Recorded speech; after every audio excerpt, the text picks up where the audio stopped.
नमस्कार मित्रों, जो नई बातें सामने आ रही हैं उनके अनुसार हो सकता है कि आप आने वाले वक्त में एक आर्टिफिशियल चंद्ररेखा को भी अपने सामने पाएं। मैं जिस बात की ओर संकेत कर रहा हूँ वो संकेत मैं दे रहा हूँ कि एक नई फैक्ट्री, एक नई कंपनी विश्व के पटल पर फ्लोट हुई है, आरंभ हुई है और नाम है एक्टोलाइफ कंपनी। और ये कंपनी जो है ये दावा ये कर रही है कि जिनके किसी भी कारण बच्चे पैदा नहीं हो रहे, ये कंपनी उनको कृत्रिम गर्भ सुविधा प्रदान करेगी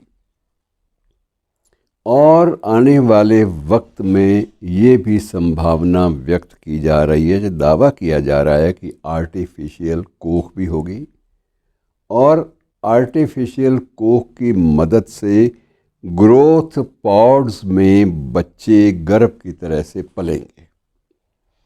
ये सारी बातें कई बार ये लगता है कि ये व्यर्थ की उन्होंने उड़ा दी है, क्योंकि अभी तक ये ऐसा की बात सुनने में आई नहीं। लेकिन कंपनी का दावा है कि वो शीघ्र ही वो बिल्कुल अपना जो समुचित जो उसकी जो लेबॉर्ट्रीज़ हैं उनमें ये प्रयोग करेगी और ये जो प्रयोग धर्मिता है उनकी ये कहाँ तक ले जाएगी कुछ पता नहीं है। और 75 प्रयोगशालाएं, 75 लैब्स इस कंपनी ने स्थापित की हुई हैं और हर प्रयोगशाला में 400 ग्रोथ पॉड्स हैं। ग्रोथ पॉड्स का स्वरूप क्या है वो आपको चित्रों के माध्यम से अभी मैं कोशिश करूंगा कि अपने सहयोगी से कहूं कि आपको दिखाएं। तो ग्रोथ पॉड्स जो हैं वो 400 ग्रोथ पॉड्स हर लेबॉर्ट्री में हैं और कुल लेबॉर्ट्रीज़ की संख्या 75 है। और ये जो ग्रोथ पॉड्स हैं इनमें बच्चे कोख की तरह से पल सकते हैं। ये भी एक प्रकार से यानी एक कृत्रिम गर्भाशय आप कह सकते हैं, वो भी बना लिया गया है इस कंपनी का दावा है। और सबसे बड़ी बात यह है कि साइंटिस्ट भी इस बात को स्वीकार करते हैं कि यदि ऐसा हो जाता है तो कृत्रिम कोख में बच्चे माँ के गर्भ की तरह ही सुरक्षित रहेंगे और इस दौरान उनके खान पान, उनकी खुराक और उनसे जुड़ी हुई जो फीटस से जुड़ी हुई बीमारियां होती हैं उन सब का भी ध्यान पूरा का पूरा प्रयोगशाला में ही रखा जा पाएगा। क्योंकि हर पॉड में ऐसी व्यवस्था की जा रही है कि जिससे उस फीटस का, उस गर्भस्थ शिशु का रक्तचाप जो है वो भी निरंतर नापा जा सके और उसके बाद उसके दिल की धड़कन, हार्ट रेट, उसका ब्लड प्रेशर, सारी की सारी चीज़ें जो हैं और सांस लेने की जो दर है, ब्रीदिंग की, वो सारी की सारी चीज़ें ऑन रिकॉर्ड ग्राफ की शक्ल में मशीनें निकालती रहेंगी। और ये भी है कि कुछ माँ बाप इच्छुक होते हैं कि बड़ी जिज्ञासा के साथ कि वो ये सारी प्रक्रिया को देखना चाहते हैं, तो उनके लिए भी ये एक स्क्रीन से जोड़ दिया गया है सारी की सारी प्रक्रियाओं को, ताकि माँ और बाप दोनों जब चाहें उस आर्टिफिशियल कोख या एक फैक्ट्री में पैदा होते हुए अपने बच्चे को वो देख सकें। ये विचित्र है सब कुछ। और सबसे बड़ी बात यह है कि उनका एक लॉजिक है, तर्क है उनके पास, इसी कंपनी के पास, कि कंपनी का कहना है कि जनसंख्या में जो लगातार जो एक प्रकार से अजीब तरह की बीमारियां पैदा हो रही हैं उनसे निजात पाने का ये एक अचूक उपाय है। यदि इसे अपना लिया गया तो निश्चित रूप से, अब इस वक्त का आंकड़ा ये बताता है कि 3 लाख के लगभग गर्भ में बच्चा पालने वाली माएँ जो हैं वो मृत्यु का शिकार हो जाती हैं। किसी न किसी बीमारी से वो अपनी अंतिम सांस लेने पर बेबस हो जाती हैं।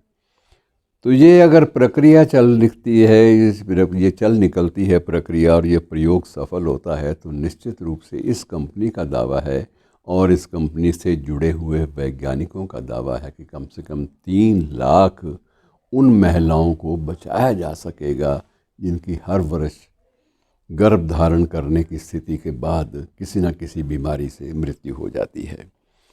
और जो एक व्यक्ति जिसने सारी प्रक्रिया, सारी एक्टिविटी ये शुरू की है, जो फाउंडर है इस सारी की सारी थ्योरी का, और जिसने ये लैब्स वाली बात सारी की सारी प्रेस के साथ, मीडिया के साथ बांटी है, उसका नाम है हाशिम अल गायली। और उसने एक वीडियो भी इस बारे में जारी किया है। और वीडियो में पहला आर्टिफिशियल भ्रूण जो है वो भी दिखाया गया है और बच्चे को विकसित होता हुआ भी दिखाया गया है।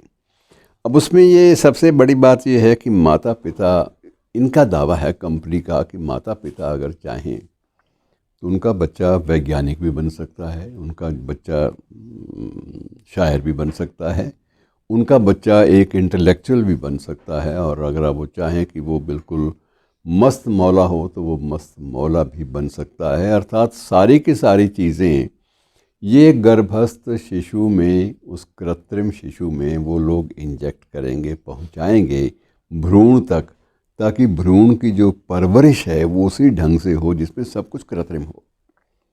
और कृत्रिमता से ज़िंदगी जो है, ये मानकर चलते हैं कि कृत्रिमता से ज़िंदगी ये ज़्यादा सुखद, ज़्यादा रोचक और ज़्यादा प्रासंगिक, रेलेवेंट होगी।